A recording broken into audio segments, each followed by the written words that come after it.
especially since we now have Amy Wah and Vincent Kong coming from RBC to talk to us about end-to-end testing. Amy Wah is a director at RBC. She's an enthusiastic explorer of all things front-end, has written all kinds of blogs in front-end development on front-end development topics, really passionate about diversity, inclusion in the tech industry, thus their support of that scholarship for this event, enjoys helping others grow in their potential and find their voice. Welcome, Amy. Thanks. And joining Amy, we've got Vincent Kong, who's been with RBC since 2014, originally as a quality assurance analyst before working on front-end development. He's been leading his own team since 2019 in the Omni program and has implemented key COVID-19 initiatives for the bank, such as digital identity verification, remote account opening, which enables clients to securely open new accounts, and with the branch advisors virtually. Please welcome Amy Wah and Vincent Kong. Take it away, folks. Hey everyone, hope you're having a great time at the event so far, and thank you for joining our talk.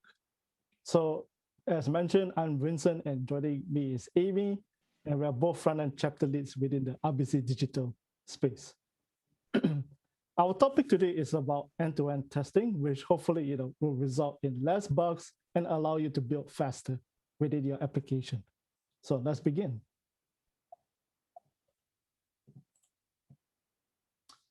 So what is front-end end-to-end testing?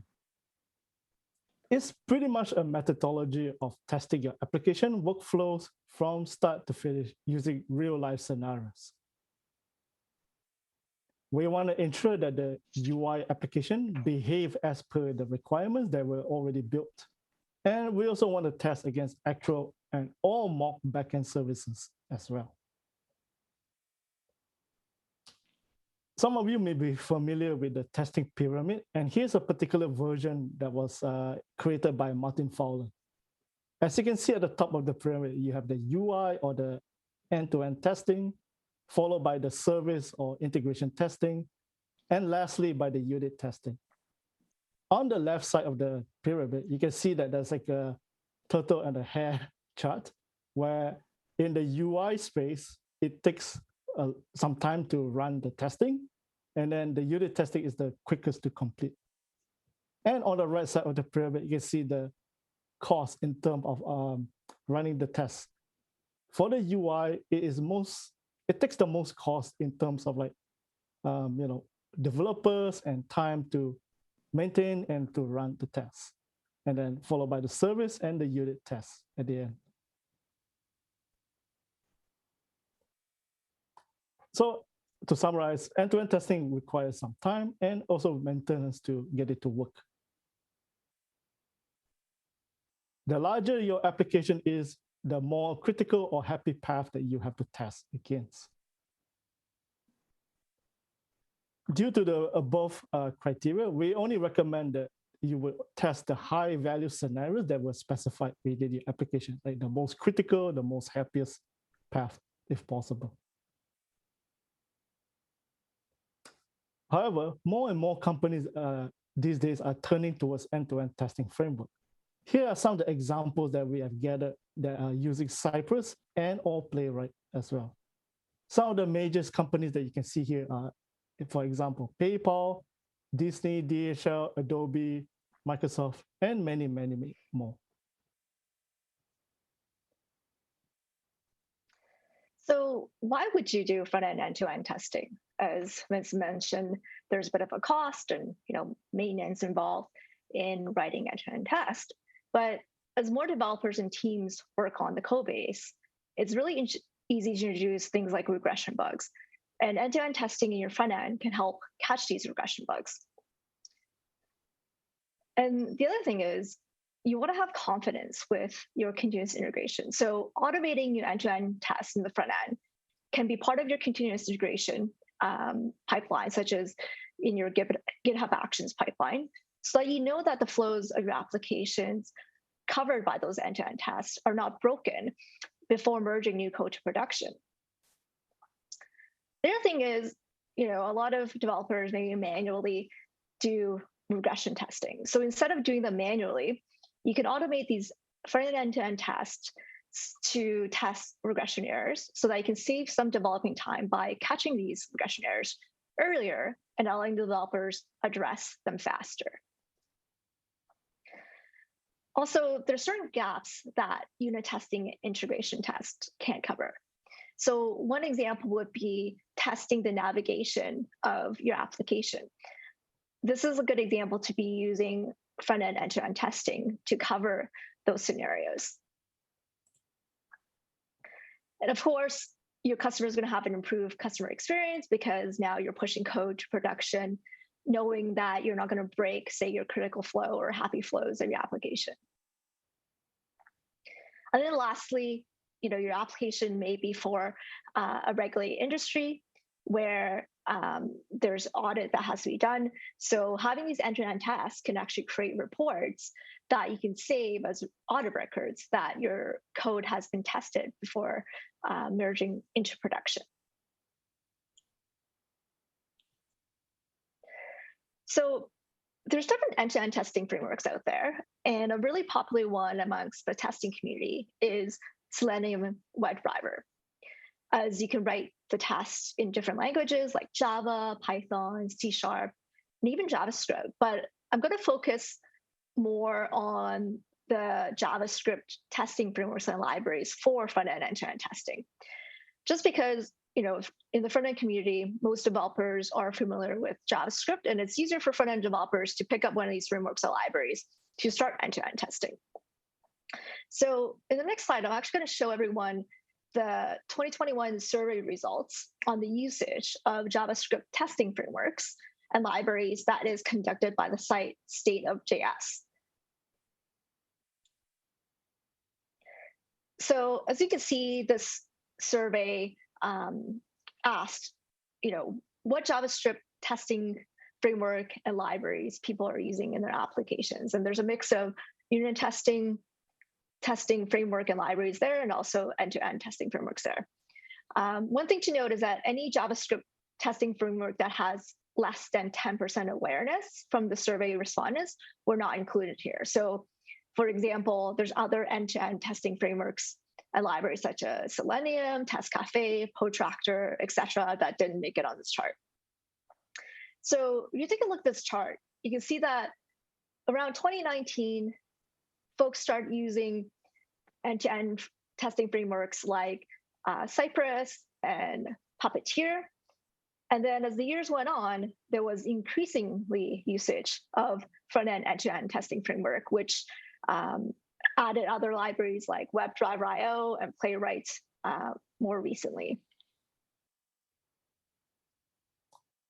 So now I would like to talk about how do we integrate such end-to-end testing into our development process or workflow, and when to run them as well.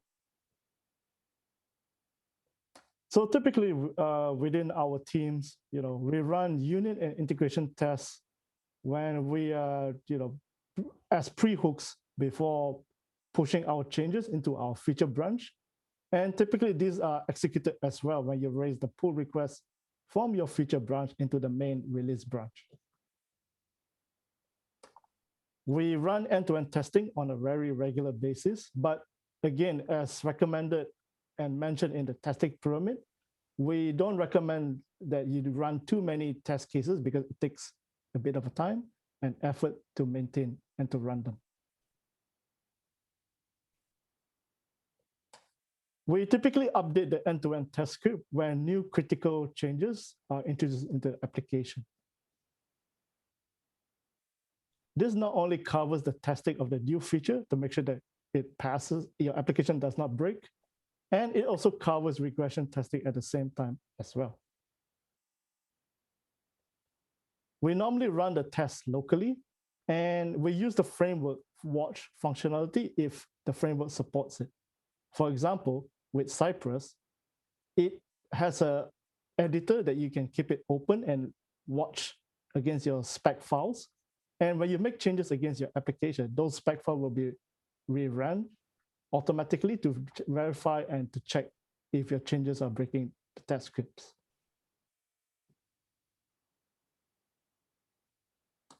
Naturally, review the testing result report to make sure that your changes did not break the application. And for some of us in RBC, when we do a production deployment, we run the end-to-end test scripts in our pipeline, and we also save the report and upload it into a repository. This is to ensure that we have an audit record of the changes that are going into production are tested and passes the test scenarios to ensure that we have a audit purposes in the future. All right, now we're going to give a quick live demo of some end-to-end tests that we've written for this presentation using Cypress. Of course, there's other testing frameworks out there, but we just chose Cypress for our demo. So our presentation slides were actually developed using a React library called Spectacle. And so we're going to perform some end-to-end tests on our presentation. On this particular slide, we wrote a test so that when we click on the Show Milo button, there's a bit of a delay, and then my dog, Milo, is going to show up. So let's take a quick look at the simple code for this slide. All right, so as you can see in this very simple slide, the code, we put in a bit of a set timeout of 2 seconds for when you clicked on the button. After 2 seconds, the image will show. So the reason why I did this is to kind of simulate, a little bit like the real world, where say you click on a button, you call a network, and it takes a little bit of time, depending on how fast your network speed is, to get the image back to show it on your page. And then I'll pass it on to Vincent to go over the tests that we wrote for Cypress. So as you can see, we have 3 test scenarios here. So the first test scenario we have is that we want to ensure that our presentation slides have all the slides available, which is around 23. And then we also want to test the functionality when the right arrow keyboard is pressed, it moves on to the next slide. And lastly, to test our demo app, when the Show Milo button is clicked, we want to make sure that the image is visible after that as well. So now I'll actually run this test scenario within Cypress to show you the behavior and the results. So over here, I have the spec file as shown previously. So when I click on this to execute them,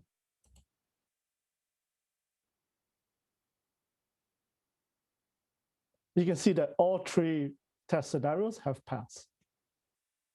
So I'm going to just quickly go through each test scenario and go into each steps to see the testing behaviors and the result as well. So before each test scenarios are executed, we are visiting our application that is set up at port 3000. And then in the first test scenario, we want to make sure that all our presentation slides are visible and ready. So in this scenario, we're going to make sure that we're going to grab the element as you can see on the bottom right corner, we are trying to see how many slides indicated there are through this selector. And then we want to make sure that there are 23 slides in total. And as we move on to the next test scenario, we can see that firstly, we want to make sure that the presentation is visible. And then we use the Cypress functionality to simulate a right arrow keyboard press. And then we want to make sure that the new URL is one index above the original URL, which is slide index of 1. And lastly, with the Show Milo application test scenario, again, we want to make sure that we visit the correct slide. We want to make sure that we grab the Show Milo button, and then we perform a click action. And lastly, we want to make sure that the image is retrievable and the assertion that the image is visible as well.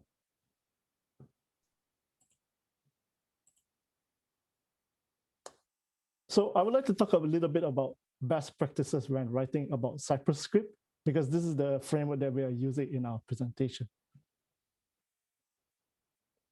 It is very similar to writing other type of test scripts, such as unit testing and integration testing. As shown in the spec file, you can run a shared code before each test scenarios using a before block. Cypress provide the side object to perform actions such as getting the element, clicking an element, and also to run test assertion as well. So once again, this one is a sample code that we have written in the past. So in the before block, we are making sure that we're visiting the application. And we also have a test scenario where we're getting the title element, for example, and we're doing an assertion to make sure that it contains the word end-to-end testing.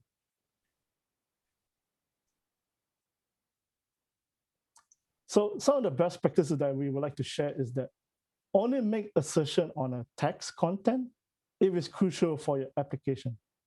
Content changes happens very regularly, and therefore it unnecessarily break your test scenarios if you continuously to change them. Use the data side attribute to provide context for your selectors. This is due to whenever you're making a new CSS class or you're updating an existing CSS class or HTML ID attribute or any other attribute, it would break your selector as well. So using the data side attribute will give you a consistent selector so that your test scenarios is safe from CSS, JS, or HTML changes.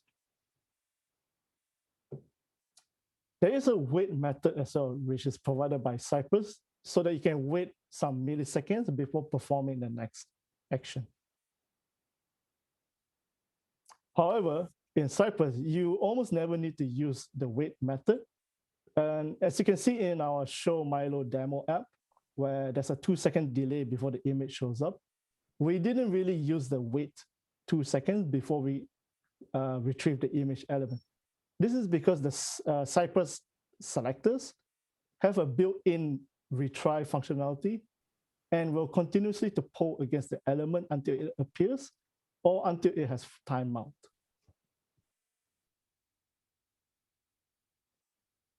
You can also use the intercept method to stop network requests as well. When you're running your test scenario on a local run of Cypress, we recommend that you stop the network request so that you get a consistent response in your test scenario, and it also runs faster as well. However, for critical path and happy path, sometimes it will be useful to not stop the response and actually test the contract between the client and the server to make sure that it's working correctly. However, we also recommend that you run this separately from your usual test scenarios because due to the unpredictable scenarios such as network lag or the service is down, etc. And therefore, it takes a little bit of effort and time to make sure that this continuously works.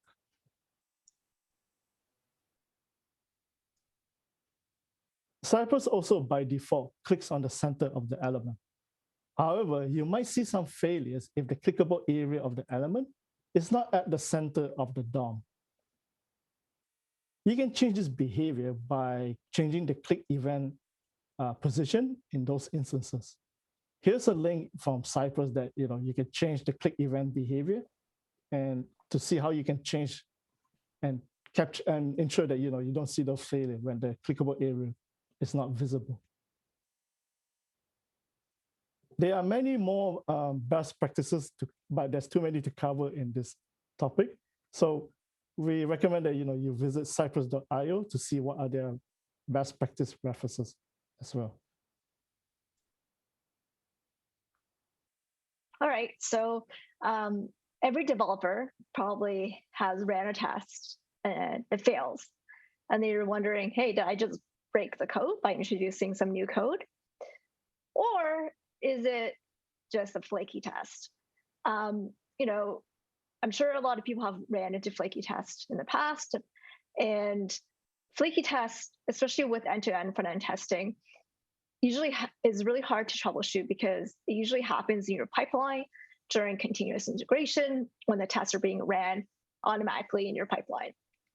And this is usually caused by unpredictable factors such as network lag, processor speed, memory bottlenecks in your containers.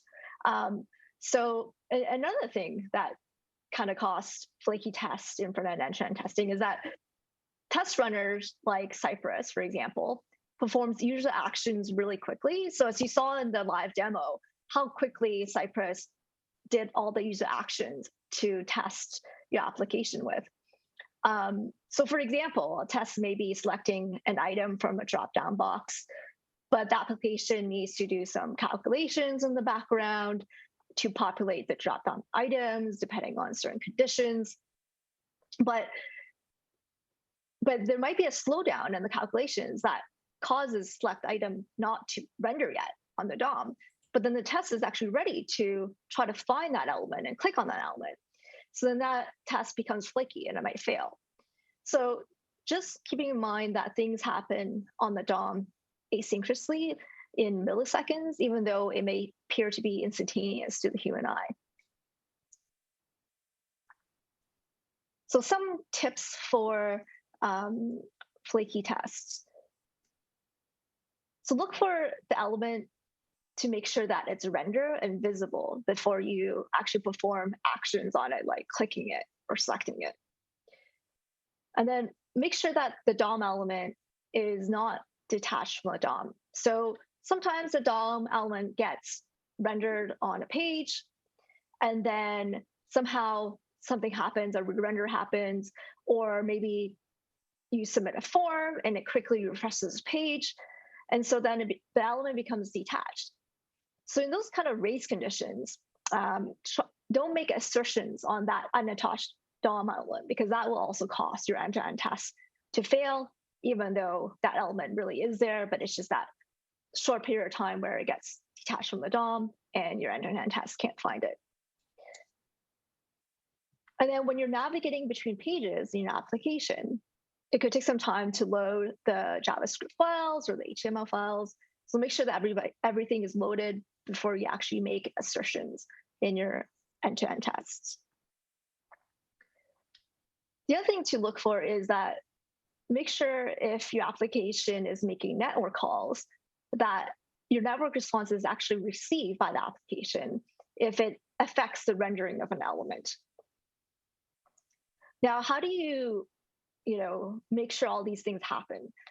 So one thing that Vince a little bit talked about was utilizing a wait time. So you can say, hey, please wait 4 or 5 seconds, some arbitrary time you pick, before you move on to the next command to say, get a button and assert that it's there.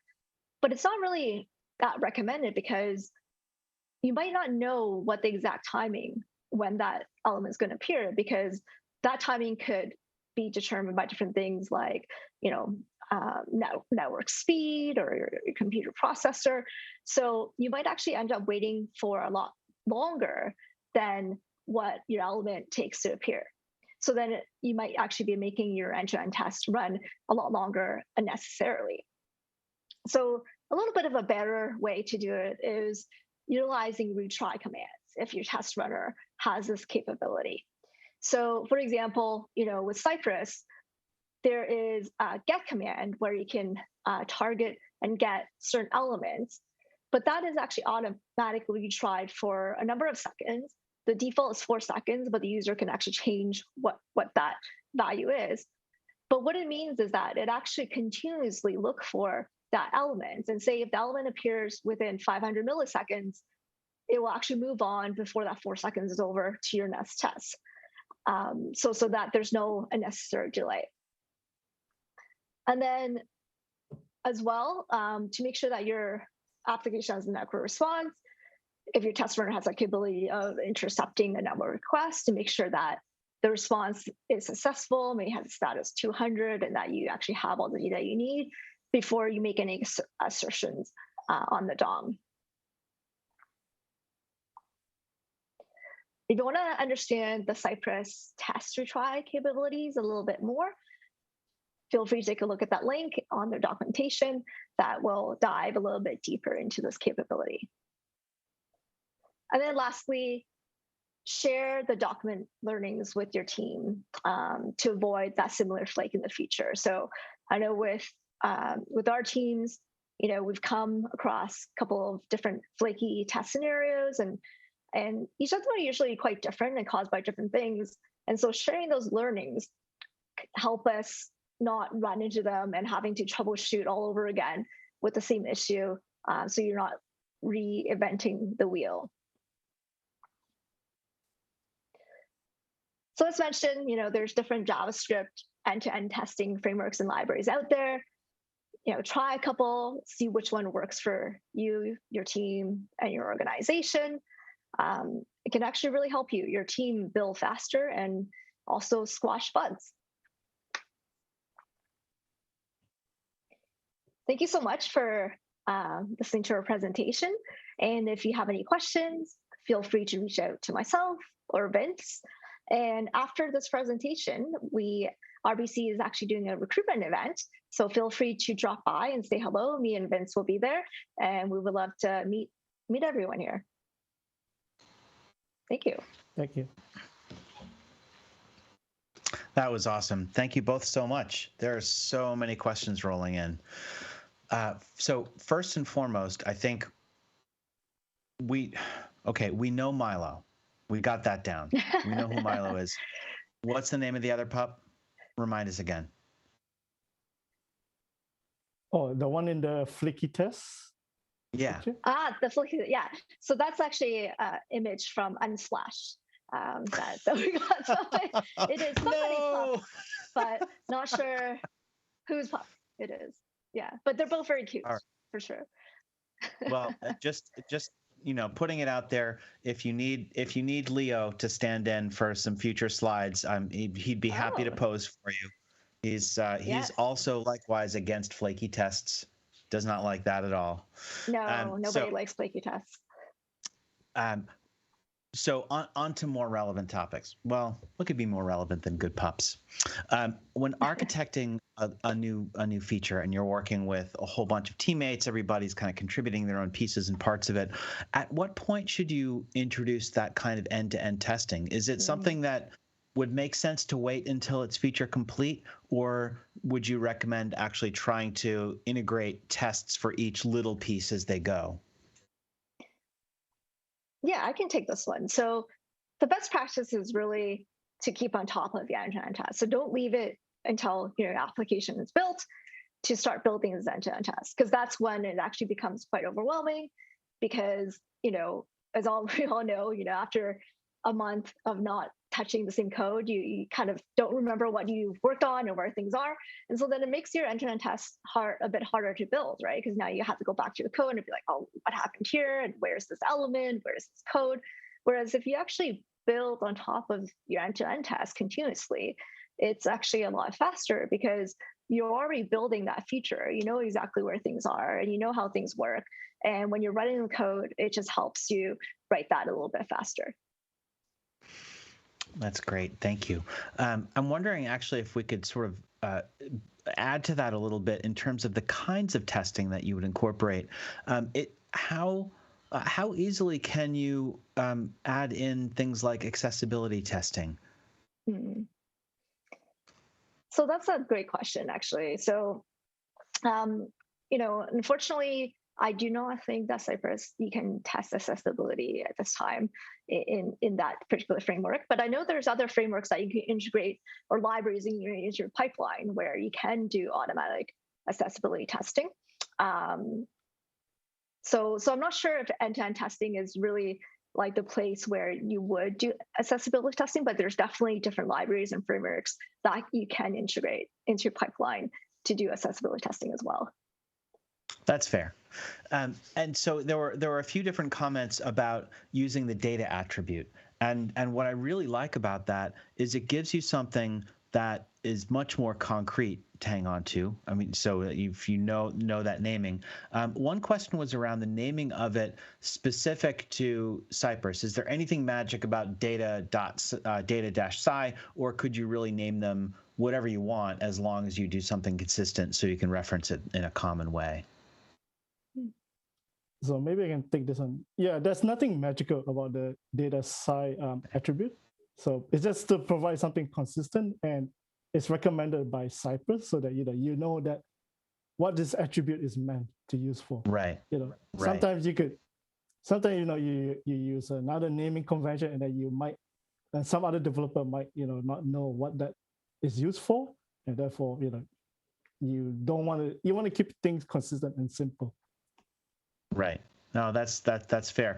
And I'm curious what your thoughts are on, because one thing that occurred to me is that as we continually add these data attributes for content updates and other kinds of interactivity and things like that, we're adding a lot to our code. Is this the sort of thing that you could sort of build in a step to just remove those before you go to production? I mean, is that something that would kind of make sense if you have that, like do your tests and then run a step to like kind of lint that stuff out of there and then push your code to production? I think you can, but as we kind of like mentioned at the top of the topic, that we don't necessarily recommend that you write too many end-to-end test scenarios, and therefore, if you kind of like limit it to very critical path, right, and therefore you shouldn't necessarily have to introduce a lot of like attributes to run your tests against. Yeah, and the other thing too is some of you might actually want to run some of these end-to-end tests in production, right? So, which is also useful. Like you actually want to see if things are passing in your end-to-end tests in a production environment. Then in those cases, you don't actually want to remove those attributes. Well, that's fair. So, kind of following on that, how many is too many? So I know that we want to find a balance. Is there any kind of number, like don't do more than 50, don't do less than 5? I mean, I know that that's like totally vague, but just wanted to kind of try and gauge how much is enough. Or do you shift it around? Do you actually run the end-to-end tests in portions of an application and maybe not try and cover the whole gamut of everything you could possibly test?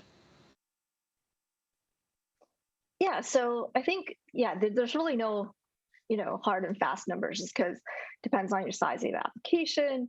And also, I think the best practices that I would recommend is if there's a critical flow or a happy flow where, your users has to have that flow be working properly for your application to work, then you should test those end-to-end scenarios, right?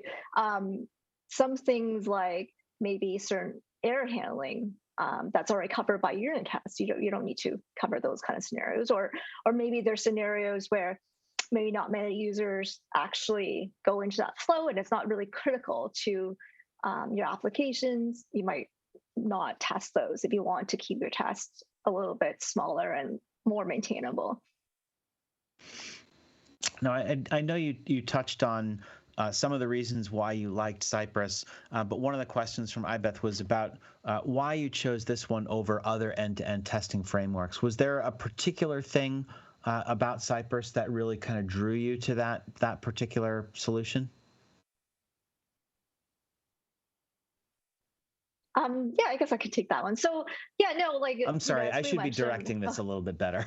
Yeah, no worries. Yeah. No. So as mentioned, there are tons of different end-to-end testing frameworks out there, and we actually tried a whole bunch of different ones as well, and we just decided to pick that one just for our demo purposes. So I think all of them have their pros and cons, and it's really up to the user to evaluate, hey, like what kind of trade-offs do you want when running with your application and your team, things like that.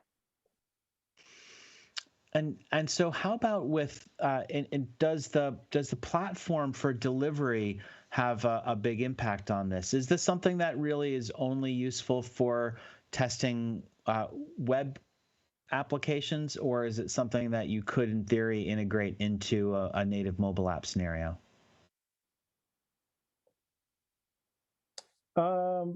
So right now within us, like within the team, like we are using it against web application. To be honest, I'm not sure how much of a mobile integration is available with Cypress and other JS testing framework, because primarily I think they are testing against web application framework. Mm-hmm. I do know that definitely there are front-end and testing frameworks that do allow testing with mobile applications. So that's definitely available out there. Got it. And so in thinking about when you do these things, regardless of the platform, what I think that you did mention the idea of like running some things more frequently and then running a full test suite periodically. What sort of frequency or like where in the pipeline do you typically think about running those full tests to make sure you're kind of covering everything? Is it when things get merged? Is it when you're creating a build? What's been a good workable solution for your teams? So for some of our team, right, we typically run the full suite of tests when we're doing a production deployment build. So, whenever you merge the main branch, we trigger the end-to-end test, make sure that everything works before we deploy it to production. Mm-hmm. Got it. Yeah, I know for some of my teams, we actually run the end-to-end tests when we're building, merging, making new features as well, right? So that even before the merge, in our pipeline, we can see that tester failing or passing before that merge happens. That's great. And during that test process, I know that you touched on this, and I'm asking it again because it's such a common scenario. When you're loading an external resource, whether it's a third-party injection, iframe, or whatever, can you just kind of review again what that best practice is to get Cypress to make sure it's waited until that request is completed before it tries to run the test, or what's the best strategy to try and ensure that happens?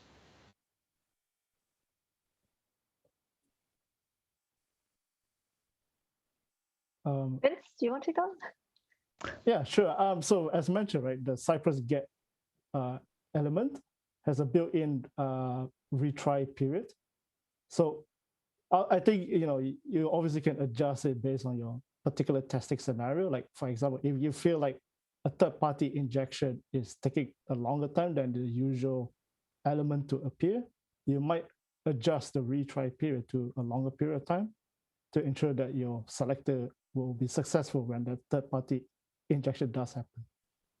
Got it. That's great. Gosh, there's so many things. So how about just the challenges to adopting end-to-end testing? I mean, I know some of it is technical, some of it is cultural. I'm curious. You work in different areas. What has been the biggest challenge that you've seen in facing adoption of this? And I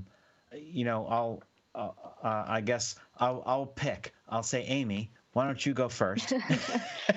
Yeah. I'd love to know what your thoughts are on that. What your experience Sure. Sounds has been. good. Yeah, for sure. Like, I mean, if your company doesn't have a culture of making these end-to-end tests regularly, it could be a bit of a process, right, to introduce them to help everybody involved. So, for example, your product partners understand. Like, I think a lot of people are now familiar with unit testing, and it's pretty common to, when you're developing a story, that the unit testing is part of your acceptance criteria or your definition of done if you're working in Agile. But for end-to-end testing, maybe it's because it's still like relatively new and it's getting a lot of momentum. But I think definitely part of the process is to educate, your product partners, but also your developers to understand, hey, like why should you be building these end-to-end testing? What are the benefits of this? And so that that it's actually helping your developers and helping your business partners understand that, hey, there's this customer value of building these end-to-end tests so that you're not causing more regression bugs as you're building on top of your code base.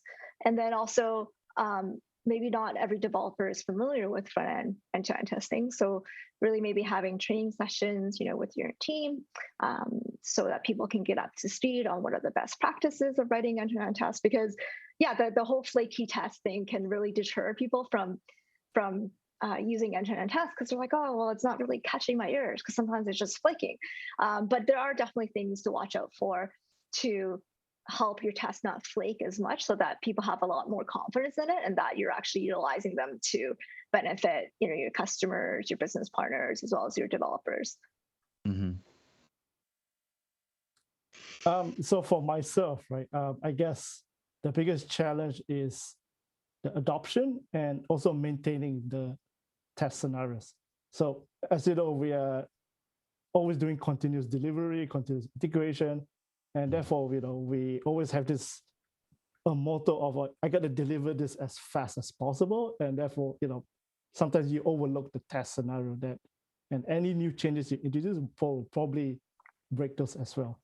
And I guess another challenge that we have is that a lot of the developer might not know that we have this feature built in, because end-to-end testing is ingrained so much in our pipeline and in our application setup, because a certain framework may already be bundled as part of the application when you set it up for the first time. But people may not realize this as well.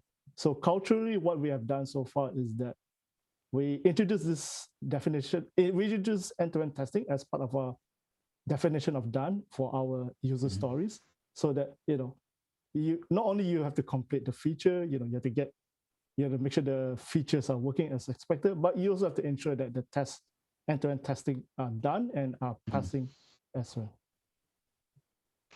Yeah, that's so interesting. I think a new experience for me where I work is having so many different engineering teams working on different parts of it, where one experience that may seem as one thing to the end user could be an experience that's actually built by 4 or 5 or 6 different teams.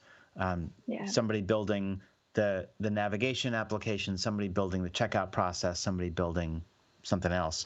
Right. And by its nature, what we're talking about is something that crosses all of that.